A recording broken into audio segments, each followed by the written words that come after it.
Hey friend, looks like you survived Thanksgiving with all that turkey, all that ham, all the good stuff. I'm glad to know that you survived. Anyhow, I wanted to start a conversation here today, and the conversation is really being brought about because I've had a number of conversations this holiday season just regarding people who feel that it's their obligation to single-handedly bring the peace into their families. And in spite of being devalued, being discouraged, and being mistreated. And people are under this false notion that they're the ones that ought to be the peace bringers to their homes and to their families. And a lot of people are going through a lot of stress. And I also see a lot of people that are going through different transitions in life. Life threw them a curveball, and all of a sudden they find themselves a little bit misplaced and trying to figure things out, or taking some risks to try to create a new life, and it's not being accepted by people that they expected to be there for them, and they find themselves being prisoner to someone's thoughts, beliefs, judgments. It's an ugly place to be at. But what I want to drive home with you all today is that self-approval is way more valuable than the approval of others. Self-approval, self-acceptance is way more valuable than the approval of others. And don't get me wrong, the approval of others is amazing. It feels good whenever you have people that you love that are on your side and that they're cheering you on.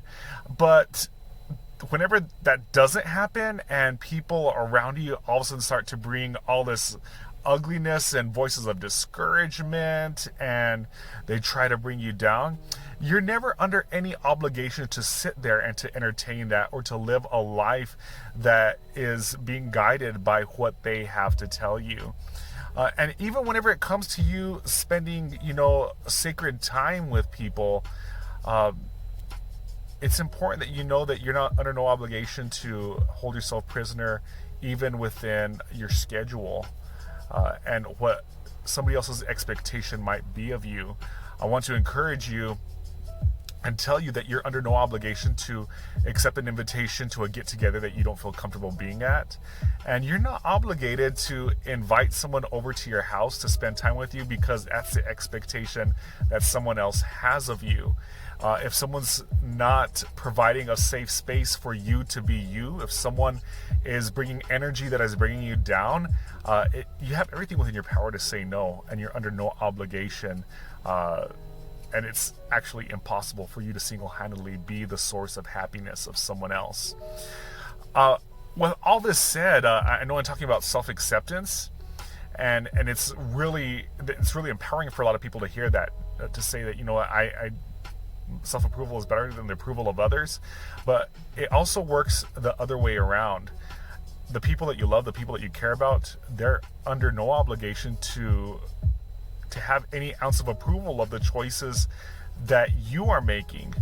And that's a scary thing, right? Because we want the people that we love, the people that we care about, to always be our biggest cheerleaders. But the reality is that they're their own being, they're their own person, and they might not approve of what you're making. They might really care about you and be scared. They might be operating out of a different place than you're currently operating in life. And so I want to encourage you to be open-minded, that someone that you care about might not accept the choices that you're currently making in life, and that's okay. That's why self-acceptance and self-approval is huge. And so I want to encourage you, as you step out and you're making choices. We can make all the choices we want. We can't always choose our consequences. I just want to encourage you to make choices and to step into transitions that are in alignment with who God has created you to be.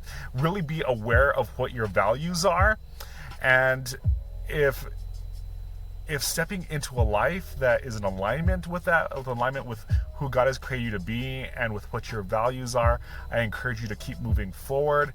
And holidays might be a little bit painful, and they might look a little bit different than last year, and they may never be the same ever again. But you will be most content whenever you're walking in wholeness of who you were created to be. And so I want to encourage you, even if you're feeling left out, you're feeling like completely unloved, know that there is someone who is bigger, that is greater than each and every one of us, that will love you no matter what. And his word says he'll never leave you nor forsake you. So live life boldly, live life bravely, and keep moving forward, my friend. You be blessed.